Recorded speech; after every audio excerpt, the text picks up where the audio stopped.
Salut à tous, nouvelle vidéo Outlook comme chaque semaine. J'espère que vous allez bien et que vous avez passé une très bonne semaine de trading. Donc, comme tous les vendredis, ça va être vidéo forecast, forex et ensuite crypto, bien sûr. Donc, bien sûr, il y a le time code en bas de la vidéo si vous voulez passer directement sur la crypto. On est sur Twitch, on est en live, donc il y a le Twitch qui vous passe le bonsoir. Donc, n'hésitez pas à nous rejoindre mercredi 19h et vendredi 19h. Quoi, parce qu'on fait une revue des cryptos qu'on voit d'habitude, mais pas que. On regarde aussi d'autres cryptos, donc vous me dites ce que vous voulez que j'analyse et on voit ça ensemble. D'accord? Voilà, donc je vous mets le petit warning et let's go.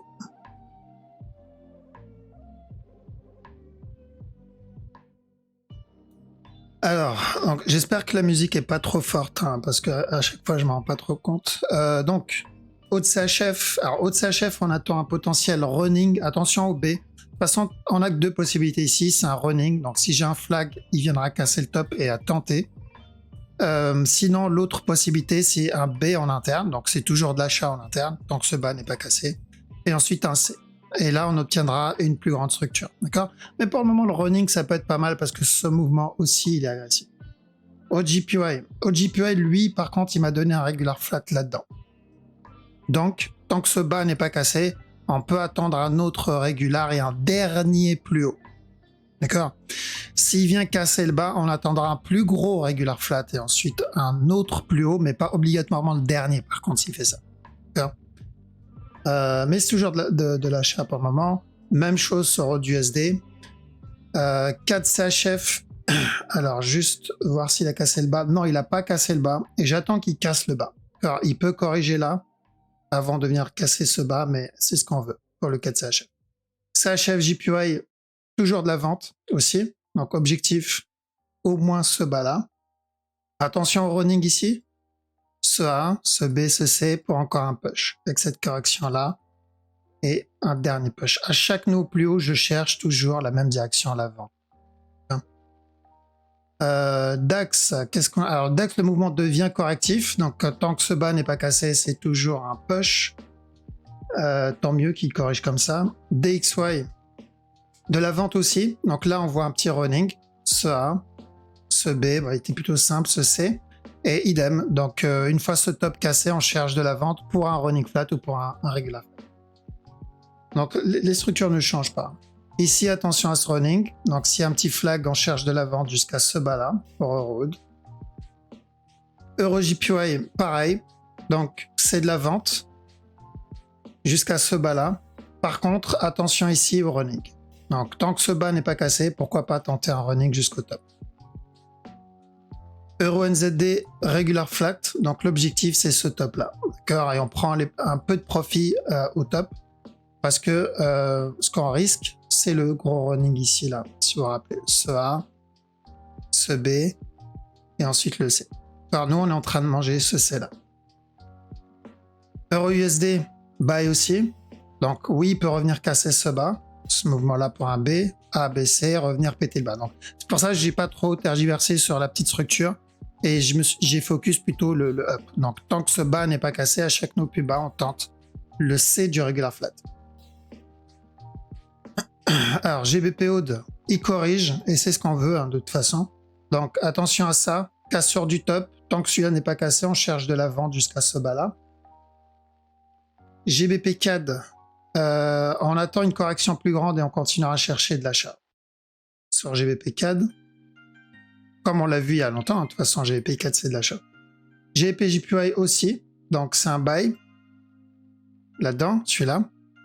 Attention au running en 1 heure. Ici. Donc ça peut être une bonne opportunité pour ceux qui n'ont pas pu rentrer plus tôt. D'accord? Ce A, ce B, continuation. GBPNZD, un peu moins cool le GBPNZD, j'ai beaucoup de mouvements agressifs. Donc on va voir parce qu'on peut avoir un running plus tard ou ça peut être une structure plus complexe. Donc il corrige là, il monte, il chute, donner un running là, nouveau plus haut et ensuite valide un plus gros running avant de continuer. D'accord? Donc voilà. Là, c'est pas intéressant. J'ai pas ce B, j'attends un B. Celui qui veut tenter le buy, là, il y a un petit buy setup, mais ça vaut pas le coup parce qu'on est à un top, en fait. Et on n'achète pas un top. GBP USD, pareil, on va attendre ce move parce qu'il y a le risque de ça. Donc on a eu ça, et il y a le risque de cette structure. D'accord? Il y a un petit sell setup ici. Ce qui veut tenter, va falloir attendre un flag ou une correction plus grande que la précédente.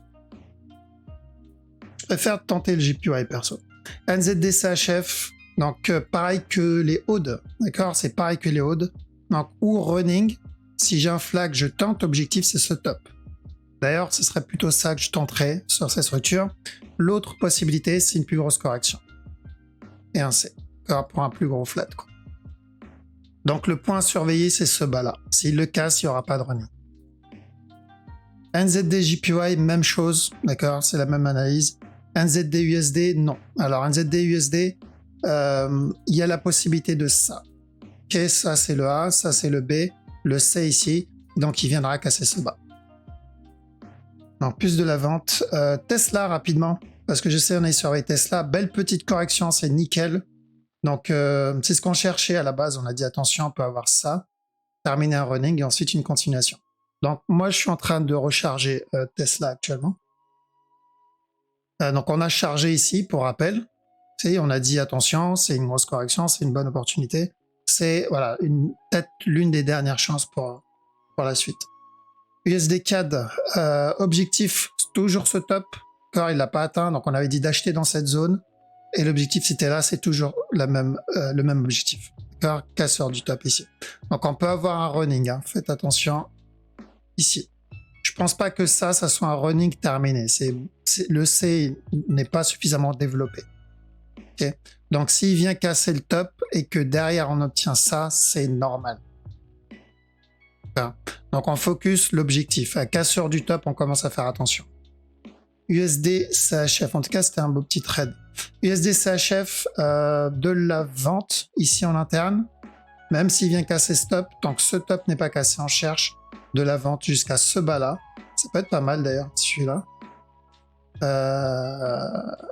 Ok, et en plus c'est de la vente aussi sur le gros move, donc ça peut être même très bien, parce que s'il valide ça, ça peut être un gros sell sur la structure 4 heures voire daily.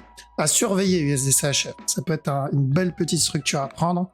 USD JPY aussi c'est la même direction, donc tant que ce top n'est pas cassé, on cherche de la vente jusqu'à ce bas, car on est sur le A, il donne le B, peut être terminé ou pas, mais on va privilégier de la vente. Alors attention, c'est le Forex, là, c'est pas la crypto, donc ça peut devenir complexe. Là, il peut très bien valider un B là, C, encore un autre push, avant de chuter. Donc la direction ne change pas, c'est juste en fractal, ça peut mettre un peu plus de temps. US Oil, corrective, donc ça c'est bien. Tant que ce bas n'est pas cassé, alors attention au running ici, on cherche de l'achat. Ça peut être un beau trade aussi. Le Silver, on attend un flag ici et on cherche de l'achat aussi. Le Gold, nickel, c'est propre aussi, donc on avait dit de chercher un running pour un buy, et ceux qui l'ont pris, bien joué. Donc ce running là, l'objectif c'est toujours ce top, d'accord, ce A, ce B et ce C. Ceux qui n'ont pas pu prendre en bas, va falloir attendre un autre flag. Ensuite Bitcoin, donc Bitcoin, la direction en interne elle change pas parce qu'on n'a toujours pas cassé ce bas, le mouvement devient très très correctif, d'accord, ce qu'il fait là ressemble à ce qu'il a fait là, et regardez le résultat. D'accord, ressemble à quoi d'autre? À ce qu'il a fait là. Résultat. Est-ce qu'on a un autre plus bas? Non, pas ça. Que ce soit un flat. Un regular flat. Non, pas là. 4 heures, je crois que c'était en 4 heures plutôt. Ouais, j'ai pas le reste de toute façon. Bref, je pense que vous avez compris le concept. Pas très compliqué. Donc voilà pourquoi ce qu'il a fait là, on va essayer de le répéter ici. Tant que ce bas n'est pas cassé, c'est toujours la même direction. Le mouvement qu'il a donné en 1 heure, il était de toute façon correctif. Je pense que vous l'avez tous vu. Ce up là, il était vachement correctif. On voyait pas d'impulsion là-dedans, un peu comme ce qu'il a donné là. Mais il faut tenter, même si on mange que ce morceau-là, il faut tenter. D'accord, parce que on veut choper le gros move et on peut pas savoir à quel moment on va l'avoir ce gros move. Ici, on aurait pu l'avoir là, on aurait pu l'avoir ici, et il a fallu attendre tout ça pour avoir le up. Donc là, même chose, on aurait pu l'avoir là-dedans, ensuite le up, ça aurait pu être ça, et ensuite le up, ça peut être là maintenant, le up, ou il peut traîner encore, il peut donner un running, c'est-à-dire il peut monter là, chuter encore une fois, valider ça, pour un plus gros A, un plus gros B, un plus gros C, mais la direction ne change pas. D'accord? C'est pour ça le point clé, c'est celui-là. Après, il y a des petits noobs qui, des fois, quand je dis ça, se disent « Ouais, mais si tu annonces à chaque fois qu'il chute, tu annonces de l'achat, ça va finir par monter. » Non, non, ça marche pas comme ça. Ça, c'est, encore une fois, c'est l'ignorance qui parle. C'est pas parce que à chaque fois qu'il chute, là, ici, qu'il va finir par monter. D'accord? Je peux te montrer plein d'exemples où il a chuté et il continue de chuter. C'est pour ça on dit tant qu'il ne casse pas le bas, on cherche de l'achat. Parce que s'il casse le bas, il ne va pas monter. D'accord? Cassure du bas, ça veut dire structure de continuation. Donc tu ne le verras pas monter. Ok? Je sais pas si on a un exemple. Bah là on est sur une tendance haussière, donc c'est peut-être pas. Bah tiens, bah voilà, le dernier push, celui-là. Là, on prend cet exemple. J'ai le drop ici. J'ai ce up là. Il a cassé le bas. Si tu cherchais des buy setup ici, bah excuse-moi, mais j'imagine que aujourd'hui c'est pâte ketchup. Pourquoi? Parce que tu as le mindset du oui, il va finir par monter parce que c'est un dip. Si tu annonces les dips, normal ça monte. Qu'est-ce qui dit c'est le dip? À quel moment tu sais que ça c'est un dip? Tu ne sais pas. Si tu penses que ça c'est un dip, ça prouve encore une fois que t'as pas une bonne lecture de structure. C'est peut-être un dip en 30 minutes ou 15 minutes, mais si je pars en daily, en dip, c'est pas un dip. D'accord? Il est là en daily le dip, il est pas là.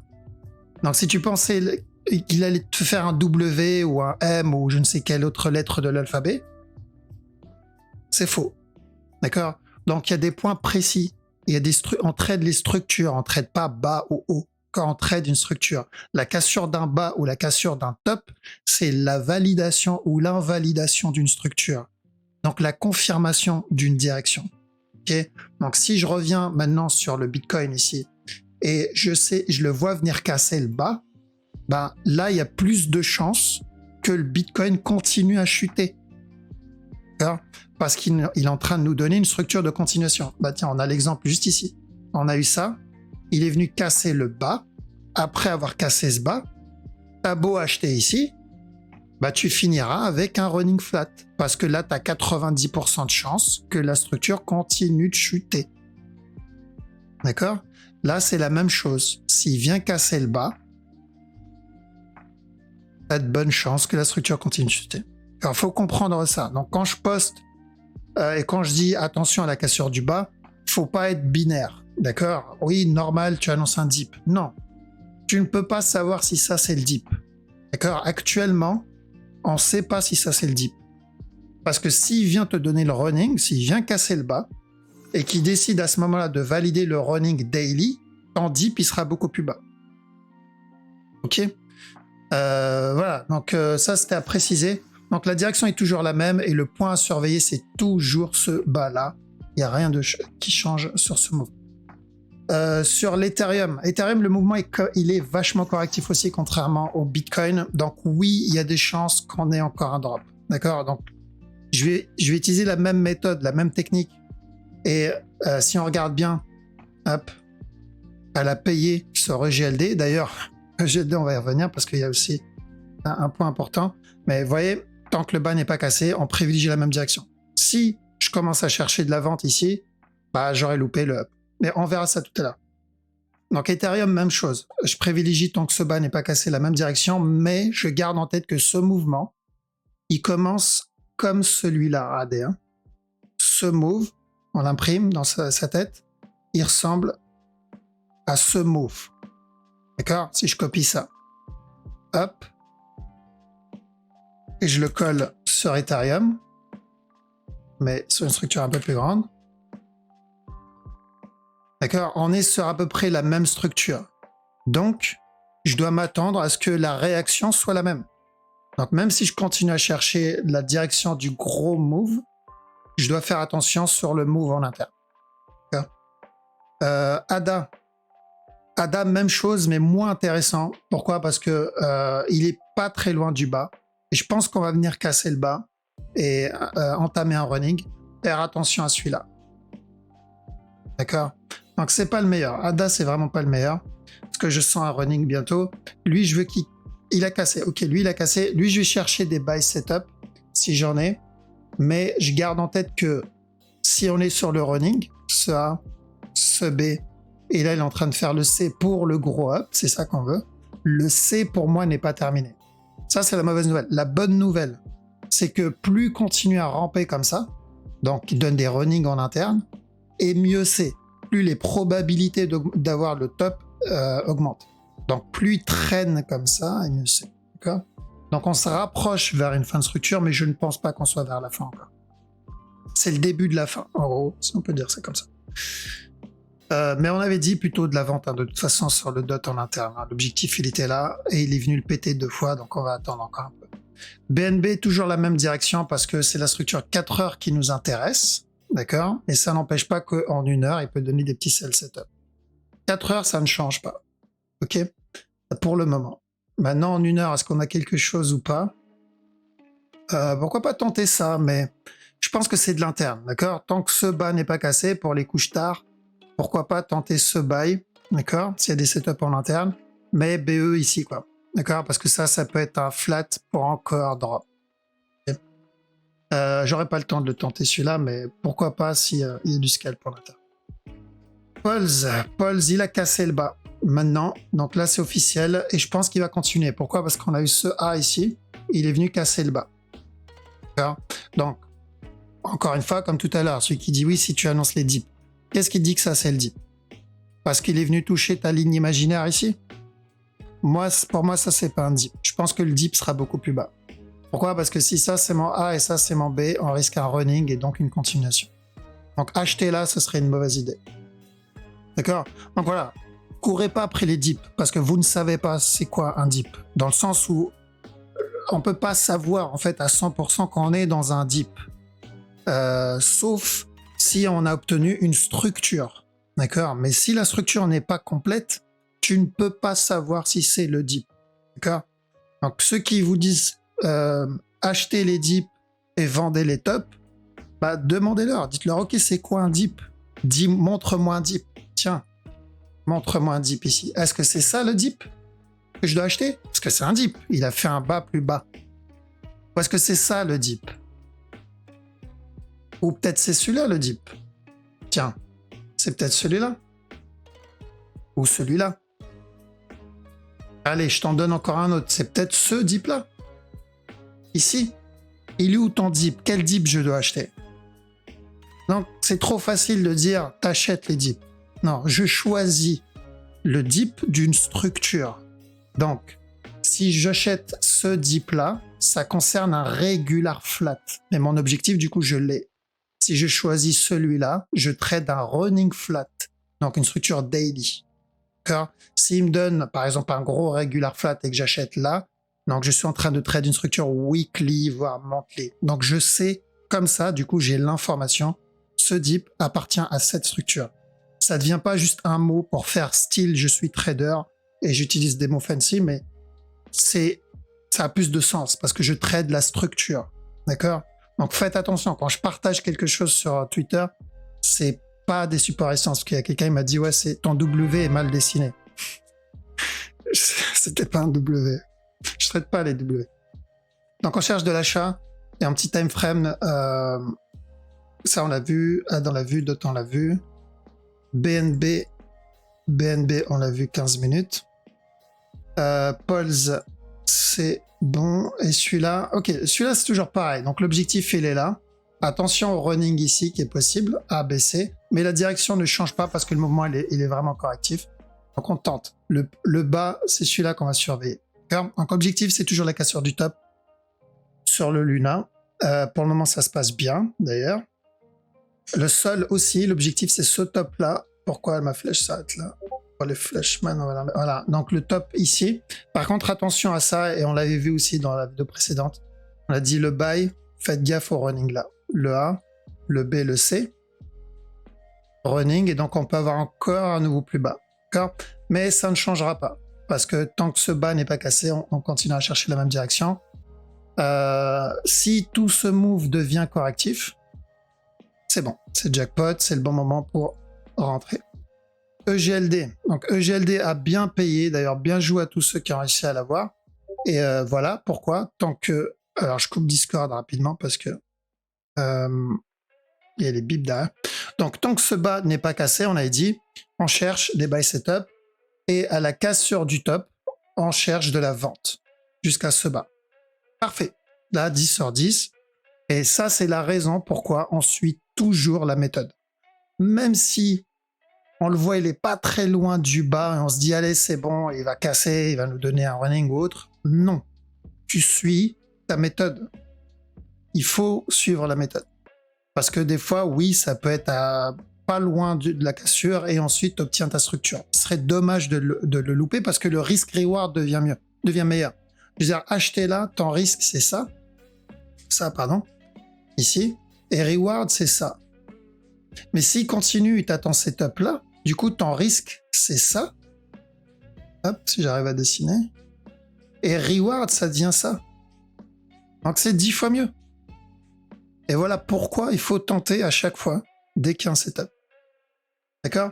Et là, pareil. Donc là, maintenant, l'objectif, c'est revenir casser ce bas. De toute façon, ça, je vous l'ai dit, même si on obtient ce up, pour moi, EGLD reste de la vente. Et on m'a dit, quand j'ai posté ça, on m'a dit, ouais, mais c'est normal, c'est la news qui a fait ça, c'est pas la structure. Bah, merci, Captain Obvious. Oui, c'est la news qui a fait ça. C'est pas la structure, hein, c'est bien. Mais la structure préparait ça déjà depuis un petit moment.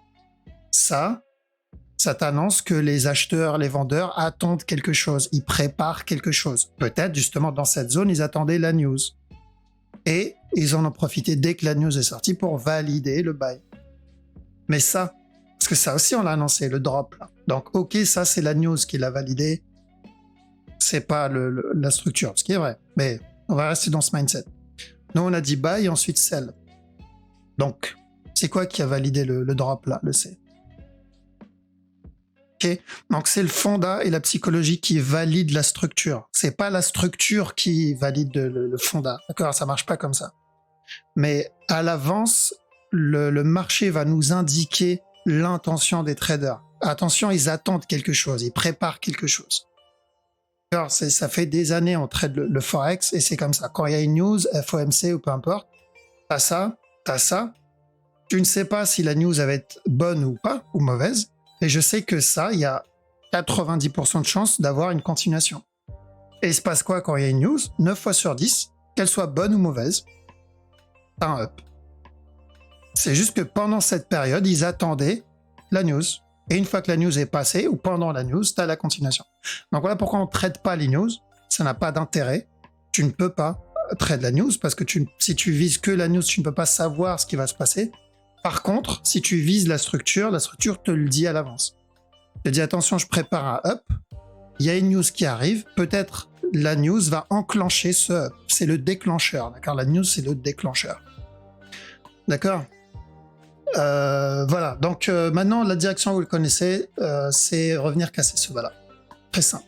Ceux qui ont pris le buy, bien joué. Ceux qui ont réussi à prendre les deux, parce que je sais, il y en a, ils ont réussi à prendre les deux, bien joué aussi.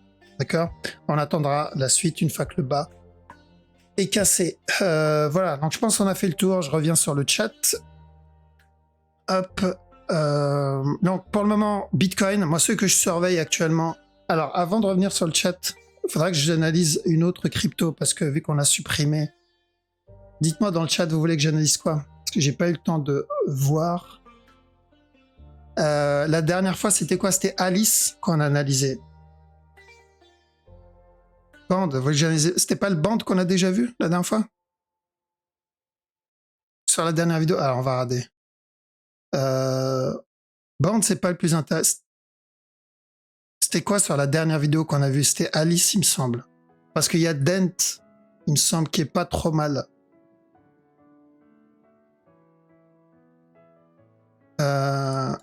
On me dit... C'était Alice. Ok, dans la dernière vidéo, c'était Alice. Merci. Donc, il y a celui-là qui est pas trop mal. Qu'on surveille là actuellement. En bonne structure, intéressante à prendre, c'est ça. Donc, du coup, moi, ce que je surveille actuellement, c'est Dent, Gala. Pas le plus intéressant, Gala, d'accord? Mais donc Dent, Gala et Alice.